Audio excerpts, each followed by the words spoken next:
Hey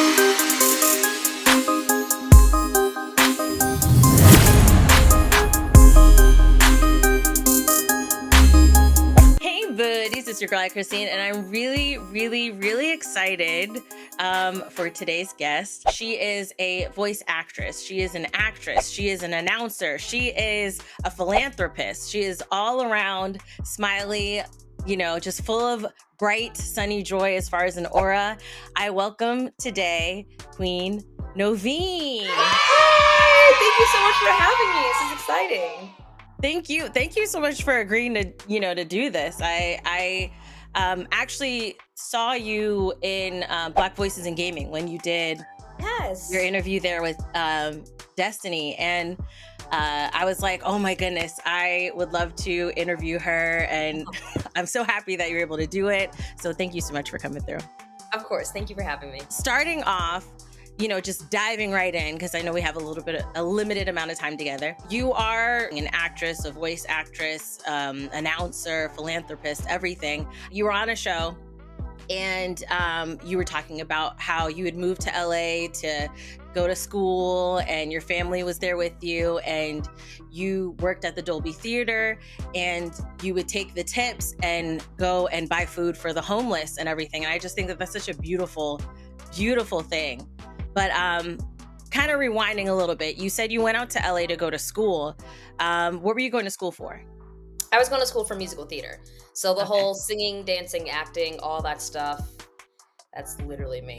Anything dramatic and energetic. So yeah. Okay. Love it. Did you start getting into the business while you were in school, or was it after you graduated that you got into the business? Is it voiceover? Yeah, voiceover. Thing. Yeah. It was after I had graduated, actually. When I was in college, there wasn't any voiceover classes. It wasn't something that I kind of knew much about either. And so when I had graduated, that's when I decided to take classes, kind of to educate myself on it. And I took classes for about a year. And that's where I learned everything about voiceover, the basics of it. And I was like, all right, I think this is something that I can do and venture into and learn about. And I really ended up loving it a lot. That's really cool. So when you came across like the realm of voice acting, was it like how did that part happen? Because you went to school for musical theater, and I know you mentioned Disney Channel, which we'll get into the love that you have for the channel, but because right here, girl, right here, okay. Mm-hmm. Like, what was the thing that you were like, you know what, this is what I want to do? What was that spark or that interest that got you to It was actually when I was in voiceover classes.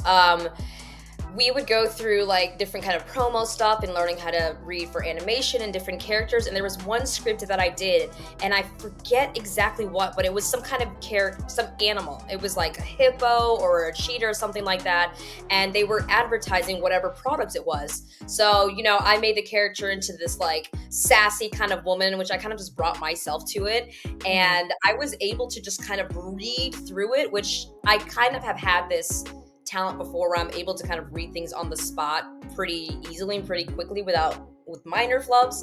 And I kind of just read through that script, and I had a lot of fun with it. The teacher noticed.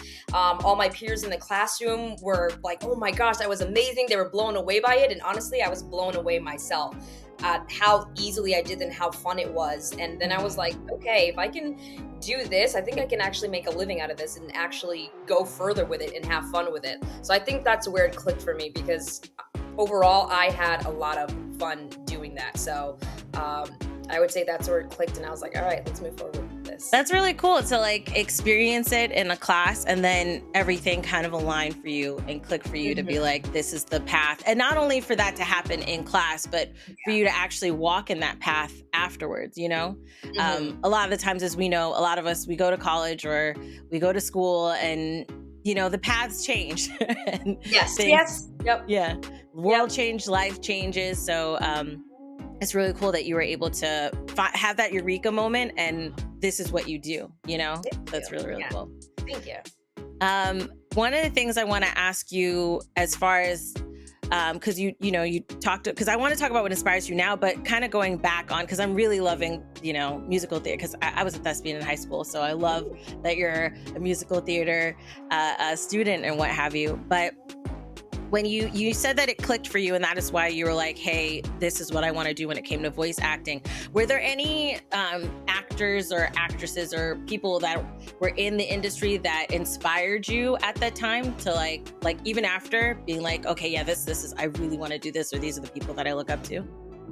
Well, at first there wasn't really anyone that I had, because again, I didn't really know much about voiceover. I didn't know anyone specifically who was in it. It was kind of something I fell into out of musical theater. But as I've been getting into musical theater, and I'm almost 8 years into it now, I really look up to my peers. I'm inspired by my peers. A lot of my friends who are voicing big promos on TV, or who are the voices of like NFL Network and ESPN and doing all these amazing things, they inspire me to keep going, to keep challenging myself and taking different classes and going out of my comfort zone in my realm. So I would definitely say my peers around me are very supportive, very encouraging. The entire voiceover community itself. Not many people know about us because, again, we're behind the camera, but we are such a supportive community with each other, and I really, really love that. So I would definitely say my peers. That's really cool. That's really fire. And like when you say that not a lot of people know about you guys, it's funny how we hear everyone, we just don't really put it together until, you know, it's put in front of us. Because I do follow you on social media, and I know that you would drop like clips of like when you're voicing like there was like for a show there, I think it was for like was it the NFL Hall of Fame or something like that you were doing, or The NFL honors a few months back. Okay, yeah, it was something like that. And then other things that you voice, and I'm like, wait, yeah, we do hear the voice of people when we're watching these shows, because you have the hosts, you have the audience, and then you have that overhead voice that you hear, but you never like click and put it together. Like, there's actually somebody back there doing exactly. that. It's kind of like an out of sight, out of minds kind of thing. If you don't really see, you don't really pay attention to it, but that is the voice that you've heard often and you hear all the time. I mean, voiceovers everywhere. Anywhere that you go, like theme parks, and when you're in the car, and the radio, on TV, we're everywhere. It's just people don't really know about us because you don't really see us. Right. I do think that when people do, when there's like recurrent, when it comes to the show side, you can start to pick up on certain voices, or, you know, but I will say that I feel like it's such an amazing profession, like voice act, like it's like I mean, acting in general is your ability to embody somebody else, or embody a different person, a different personality. I do feel like with voice acting, you have a little bit more freedom in that, you know, that you get to do and you get to be, you know, as far as who you want to be. I want to jump to one of the questions that I have a little later for the show, but I want to kind of jump into it now. What are your favorite types of voices to do? I don't know if this is like a type of voice, but it kind of is. I love to do the live announcing stuff. Honestly, it's my most favorite thing to do. Some people think it's kind of like a voice I'm putting on, but honestly, it is my voice, and it's just a more heightened, excited version of it. It's like when you're at a birthday party and you're being surprised, it's like, oh my gosh, it's just, you're enlightening your voice a little bit more. So I love doing the live award shows, because I've always felt it inside me that I have a big, strong voice, and that's something I've always wanted to use and get out.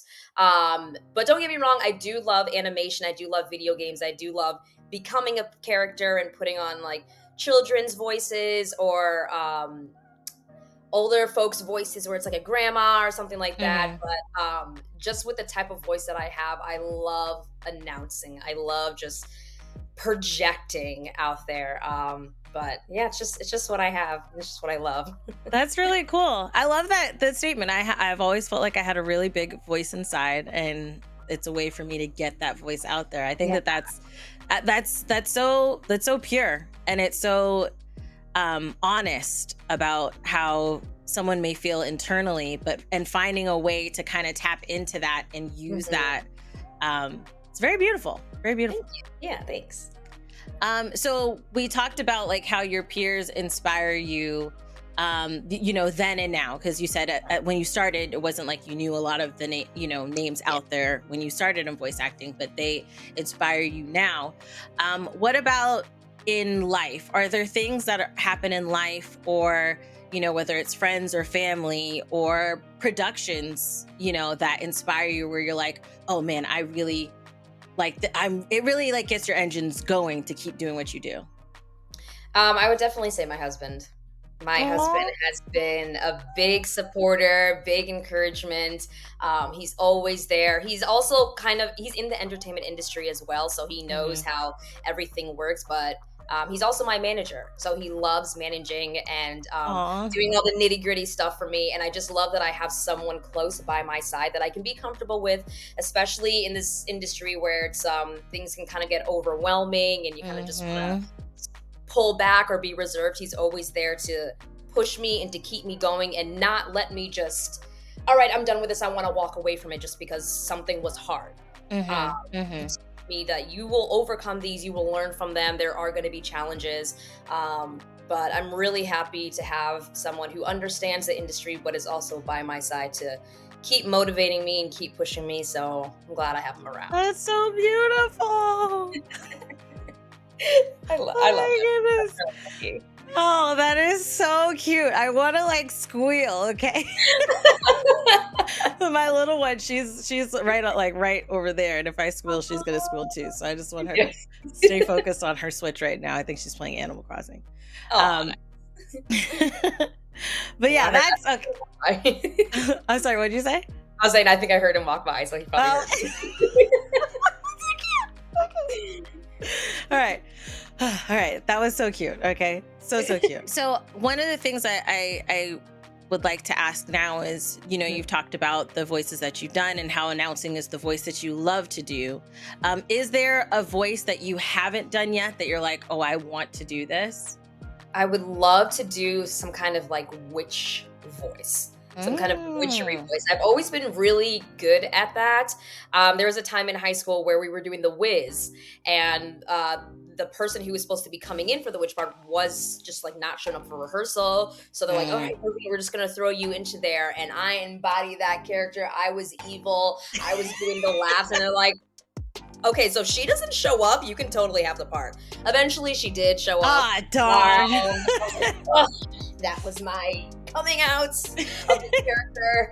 Mhm. But I definitely would love to do a witch. When it comes to Halloween time here at my house, my husband and I will pass out candy and he will be the one like on our front balcony, being Mhm. in character. But this year we're like, we're gonna switch. He's gonna give out candy. I'm gonna be the character, and I'm gonna dress up as a witch. So I'll have my pretty little voice. Ah, Hiding over there.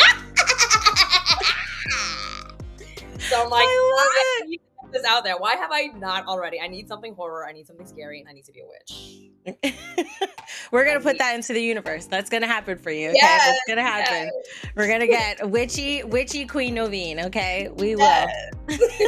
I love it. That was a great voice. That was a very great voice. Thank you.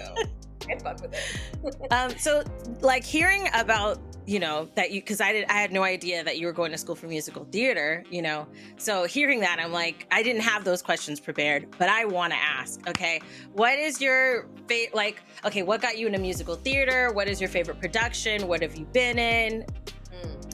What got me into musical theater? Just, you know how your parents kind of try you in different things when you're younger, like sports, and my parents got me started in modeling. That was okay. They got me in ballet. That was okay. But they put me in children's theater, and I absolutely loved it.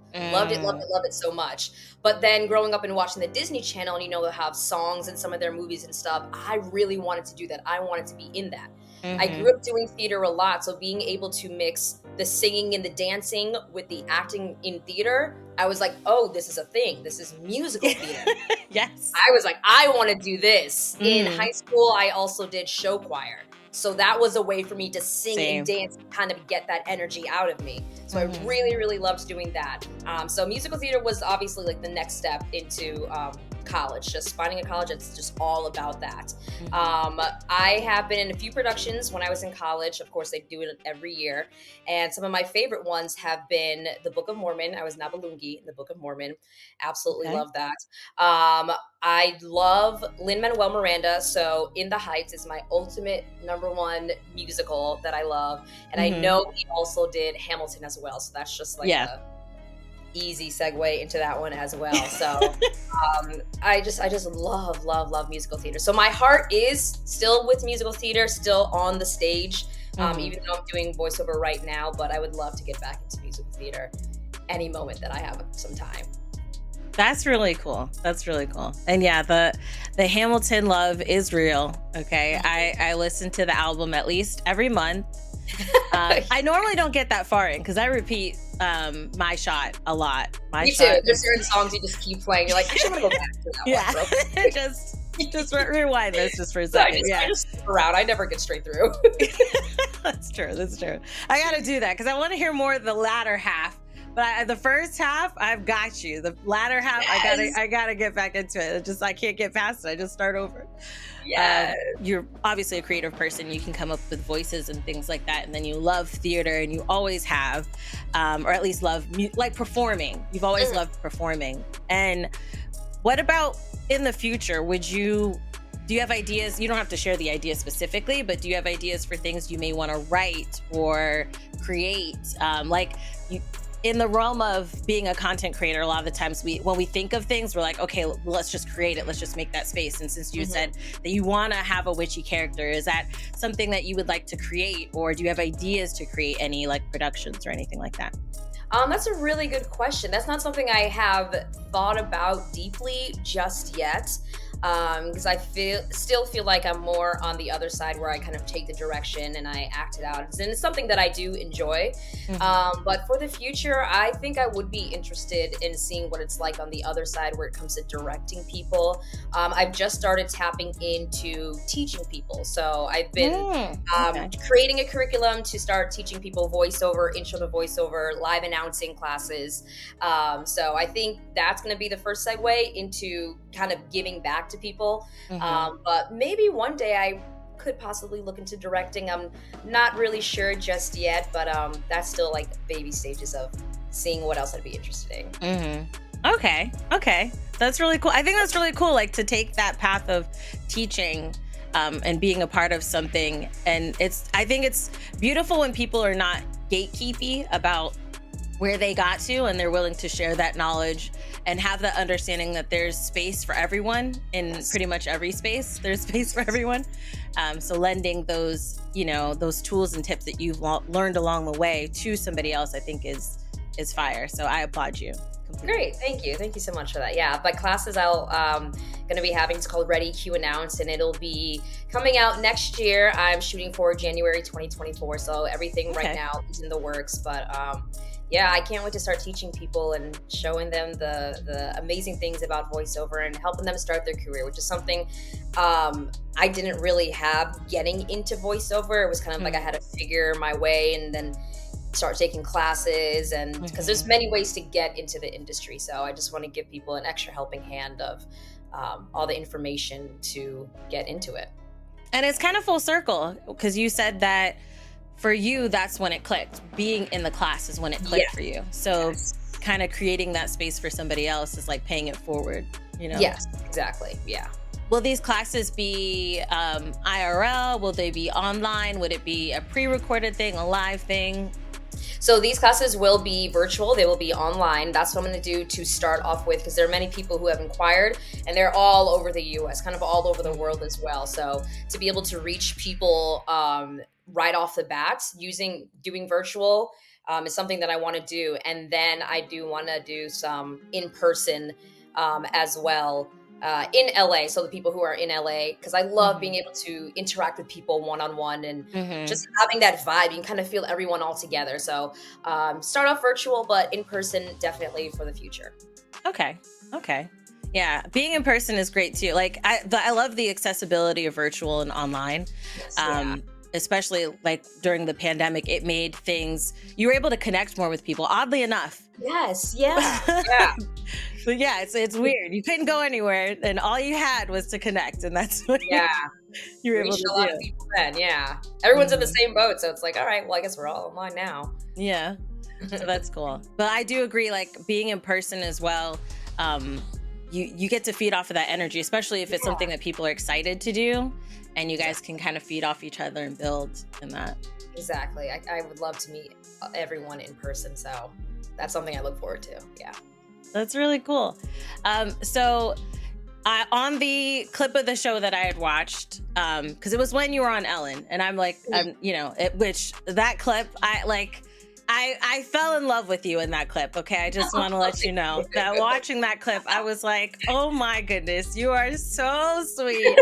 And then that moment with the car at the end, when you're reading, while you're reading it, I was like, oh, she's gonna get that car. She's gonna give her that car. And then when you trailed off, and then you're like.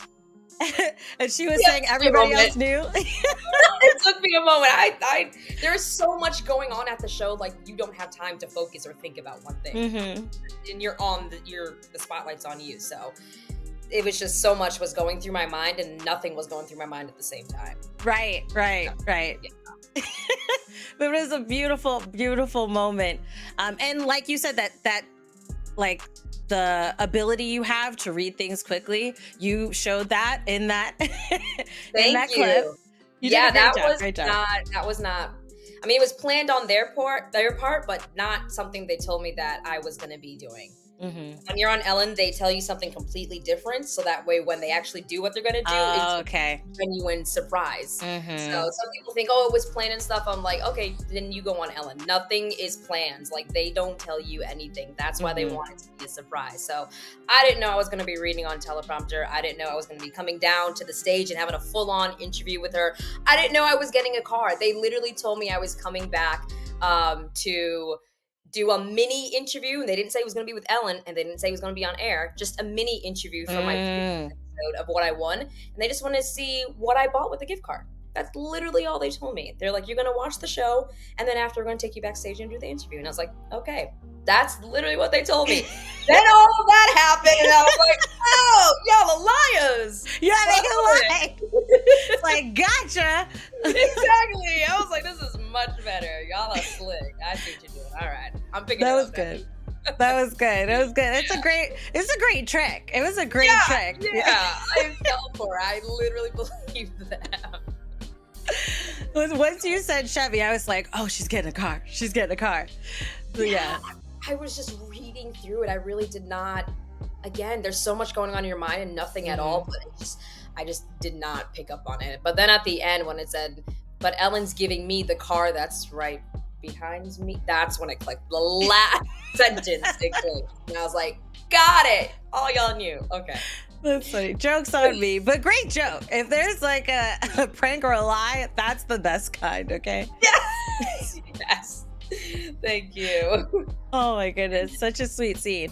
And then you had mentioned your love for Disney Channel. Okay.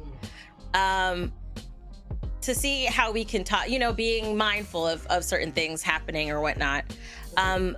Were there a lot of things that you wanted to be a part of? Are you able to hint those things that you might have wanted to be a part of that were on the channel? As a child growing up and watching the Disney Channel, every child dreams of being the star on one of their TV shows or one of their DComs, one of their Disney original movies.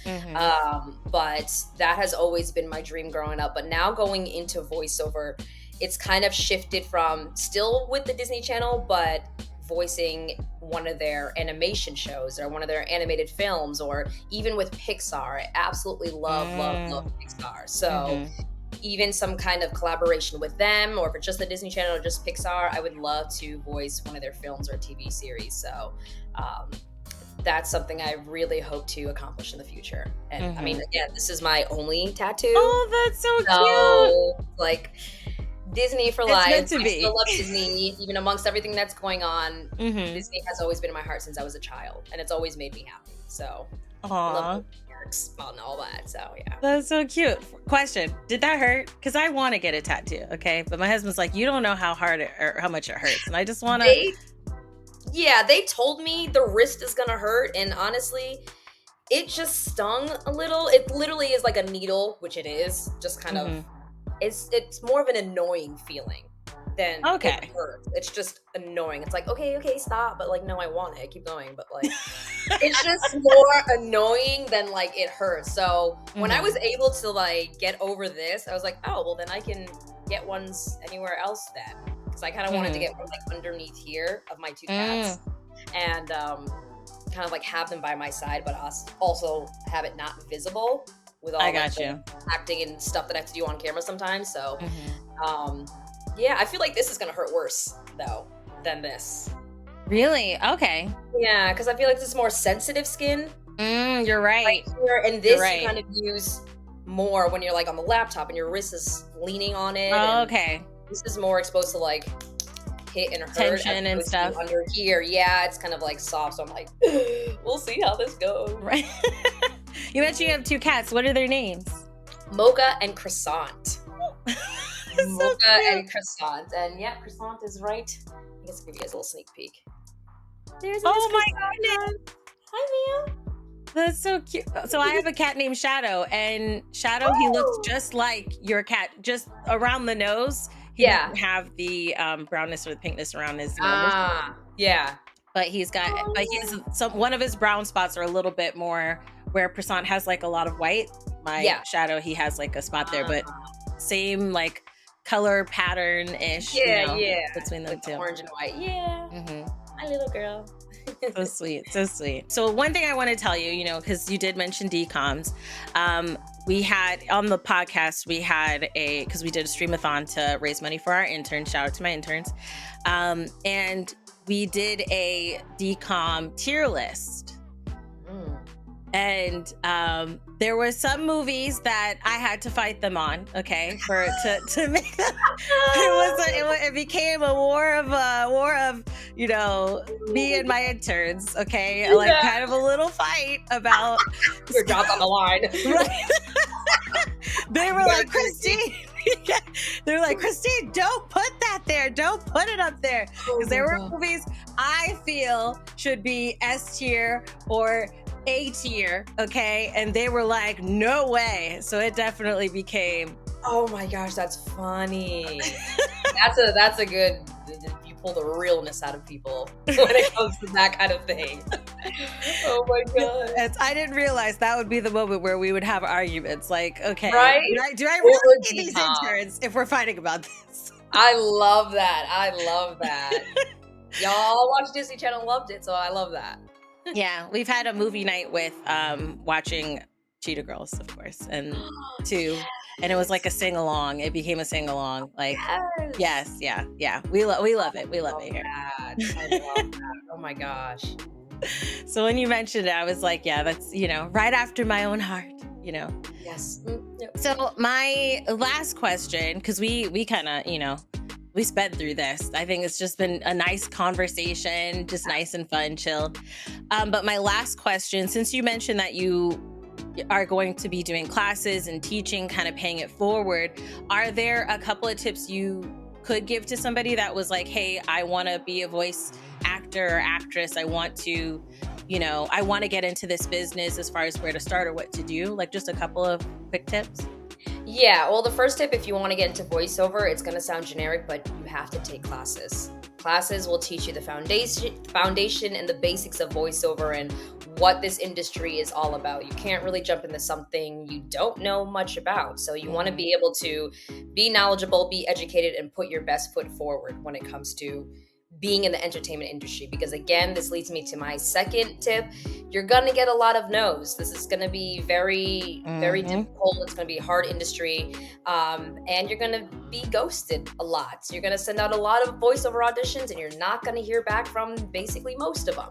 That's just the way the industry works. There's a lot of other people who are in competition in this industry, so you have to have thick skin, but also not hold on to things so tightly. You got to be able to just do it, let it go. If it's meant for you, it will be meant for you. And then also kind of leads me to my next tip. Don't compare your journey to others. There are some things in voiceover that will be easier for people to attain and be able to book, and that'll be their niche, which is great for them. But just because you're not doing it, you're not getting it as quickly as them, does not mean you're not good. They need a little bit more work, or you may be better at something else you just haven't discovered yet. So don't compare your journey to others. Everyone has a different path. Just stay focused on what you want to do, and the time will come. Amen. Like if I had a button to put the applause thing, I'll just put that in post, okay? That, the yay! It's clapping. No, because I think that that's so true. Like, and not just with not just with voice acting. I think with any business, any type of anything with the entertainment business, especially that last one. Like, don't compare your journey to somebody else's journey. Everybody's walk is different, and it Yeah. doesn't mean that you're not good at it. It just means your path is different. Yes, So exactly. I love that. I love that. Thank you. And when you do decide to, or at the time when you decide to release that you're going to have classes and stuff like that, definitely let us know. Oh yeah, We great. can shout that out here on the podcast, So, because thank you. I think it's amazing. I think it's beautiful. I love seeing us in the industry, and I'm really happy that I saw the episode of Black Voices in Gaming, because one of my missions is to normalize Black faces in gaming, media, and tech. And I feel like it's important to see more of us and just being who we are, because I feel Oh, like of course. a lot of the times they don't realize we exist, or they realize and they don't. It's not at the forefront, So Yes. endemically, when they think of things, automatically we're left out, or Yeah. Or we die or first. Yeah. right, or we die first, That's also a thing. So it's good to see more of us in the industry, and this was such a great conversation. And like, especially, I love it where you said that your husband motivated. It's still in my heart. It makes me, after I'm gonna go kiss my husband. You're like, baby, I love you. Oh, He'd be thank like, you. what happened? Because we were just like Constant hitting each other. appreciation. I just love you right now. I just love you Yeah. right now.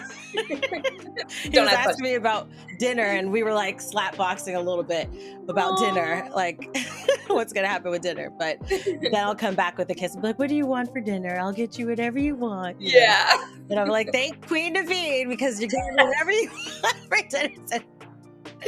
Oh, I love that. Oh, but thanks again for coming on to the PartyChat podcast. If ever there's anything that you want to shout out, or any future things that you have going on, definitely let us know, and we can bring you back on whenever you're available or whatnot. I think that I enjoyed it. Let me know that you enjoyed it Yeah, too. I had fun too. Yeah, thank you so much for having me. This is really it was very a chill interview and just fun. And I love it when it's like that and it's not like so super serious, but I really, really enjoy this. And yeah, we'd love to come back.